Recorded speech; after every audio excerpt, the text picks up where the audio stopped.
ഈ സിനിമയുടെ director, so ആ ഒരു വ്യക്തിയിലേക്ക് വരികയാണെങ്കിൽ ഹി ബിക്കെയിം എ ഡയറക്ടർ. ഈ സിനിമയുടെ ഡയറക്ഷൻ ചൂസ് ചെയ്തതിന് it was with one word then Mammukka set. കാരണം സ്റ്റോറി നെറേറ്റ് ചെയ്യാൻ പോയപ്പോൾ ഒരു പ്രീവിയസ് ഇന്റർവ്യൂവിൽ കണ്ടാണ്, സ്റ്റോറി നെറേറ്റ് ചെയ്യാൻ പോയപ്പോൾ he was in getting any person to direct. Mammukka തന്നെ പറഞ്ഞു, ഇത് നിന്നേക്കാൾ നന്നായിട്ട് വേറെ ആർക്കും കഥ പറയാൻ പറ്റില്ല, so you it's A direct.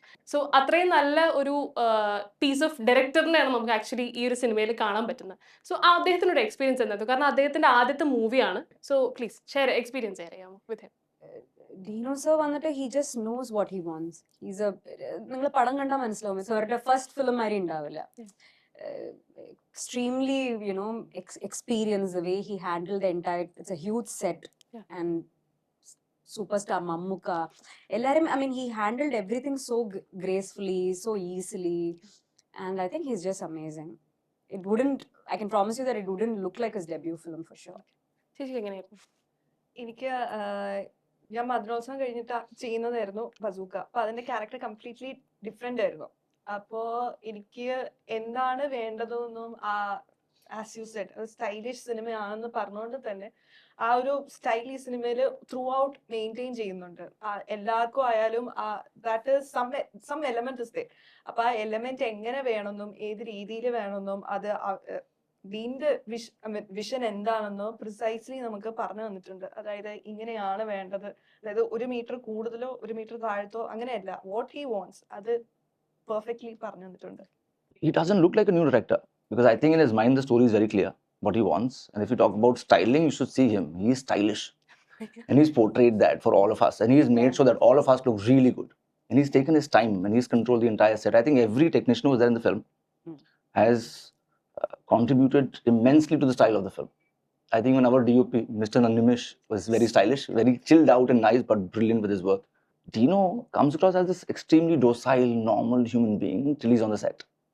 Okay. And on set also, I don't think he's shouted or yelled or done anything wrong. He's been very nice and sweet and kind, and he gets his work done without even asking you to do. He'll just tell you, okay, this is what I want. And he'll not disturb you in your own space, and he'll get what he wants. That's actually efficient work. Yeah, so he doesn't come across as a new director at all. I think he's extremely clear with the vision that how he wants to see his scene. ചിരിക്കുന്നുണ്ട് because you are very happy. Like what is like ആളുടെ ഭയങ്കര ചെറുപ്പം തൊട്ട് അല്ലെങ്കിൽ you have seen as a brother പറയുകയാണെങ്കിൽ ഒരു dream ആയിരുന്നു, as a directorial film dream ആയിരുന്നു, or does he really wanted to narrate stories? Dino ശരിക്കും ചെറുപ്പത്തിൽ ഇപ്പം ഈ പറഞ്ഞ പോലെ സിനിമ ഫാമിലി ആയിരുന്നു ഞങ്ങൾ. അപ്പം ആ ഒരു ഇത് കണ്ട് വളർന്ന ഒരു ആളാണ് ഡീനോ. ഇപ്പം ഞാനും ആണെങ്കിലും ഡീനോ ആണെങ്കിലും.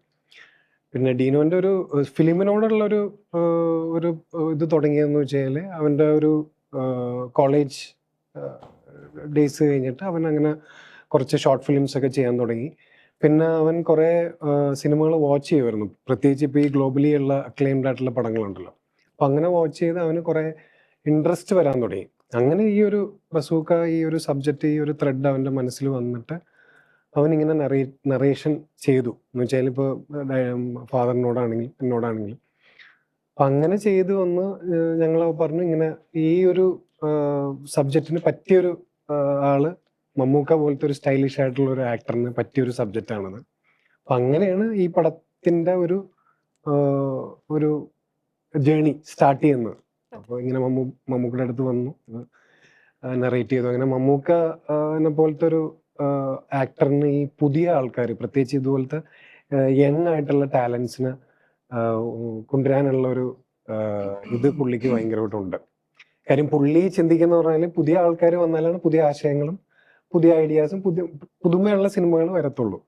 അപ്പോൾ ആ ഒരു ലെവലിലാണ് ഈ ബസൂക്ക എന്ന സിനിമയുടെ യാത്ര തുടങ്ങുന്നത്.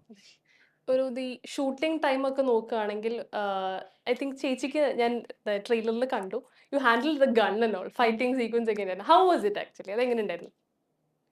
ഗണ്ണ് ഹാൻഡിൽ ചെയ്യുന്നതാണോ അതോ ഫൈറ്റിംഗ്? ഫൈറ്റ് ലൈക്ക് മൊത്തത്തിലൊരു സ്റ്റൺസ് കാര്യങ്ങൾ, ബിക്കോസ് യു ഐ തിങ്ക് നോക്കുകയാണെങ്കിൽ you are in the team, ഈ സിനിമയിലെ ഗൗതം വാസുദേവ് മേനോന്റെ ടീമിലുള്ള ഒരു മെമ്പറാണ്.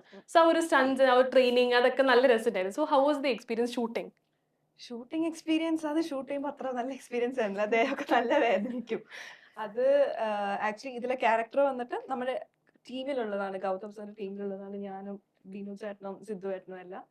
അപ്പോൾ ഭയങ്കര ബോൾഡ് ആയ ക്യാരക്ടേഴ്സ് ആണ്. എസ്പെഷ്യലി പോലീസ് ഓഫീസേഴ്സ് എന്ന് പറയുന്ന സമയത്ത് ഇതുപോലുള്ള ഗൺസ് അങ്ങനെയുള്ള കുറെ കാര്യങ്ങൾ ഉപയോഗിക്കേണ്ടി വരുന്നുണ്ട്. അത്രയും ബോൾഡ് ആയി മാത്രമേ അത് കാണിക്കാൻ വേണ്ടി പറ്റുള്ളൂ. ഇപ്പം വയ്യായ്മ ഉണ്ടെങ്കിലും അതേ ഉള്ളിൽ പേടി ഉണ്ടെങ്കിലും അത് അവിടെ നമുക്ക് കാണിക്കാൻ വേണ്ടി പറ്റത്തില്ല. അപ്പം ആ ഒരു ടൈം ആക്ച്വലി കുറച്ച് ബുദ്ധിമുട്ടായിരുന്നു പെട്ടെന്ന് അഡാപ്റ്റ് ചെയ്ത് ചെയ്യാൻ വേണ്ടിയിട്ട്. പക്ഷെ ഓൺ ദി ഗോ അത് ഓക്കെ വന്നു. അതാ പറഞ്ഞ അതിന് ഡീനോ വളരെ പേഷ്യന്റ് ആയിരുന്നു. ഐ മീൻ ഭയങ്കര പേഷ്യൻസ് ഒക്കെ തന്നൊരു ഡയറക്ടറാണ്. ബിക്കോസ് നമ്മളും ആദ്യമായിട്ട് ചെയ്യുന്ന ഒരു കാര്യമാണ്. അപ്പം അതിലും അധികം എന്താ പറയാ നമുക്കും വളരെ ഈസിനെസ്സോടെ ചെയ്യാൻ പറ്റിയ സംഭവമായിരുന്നില്ല.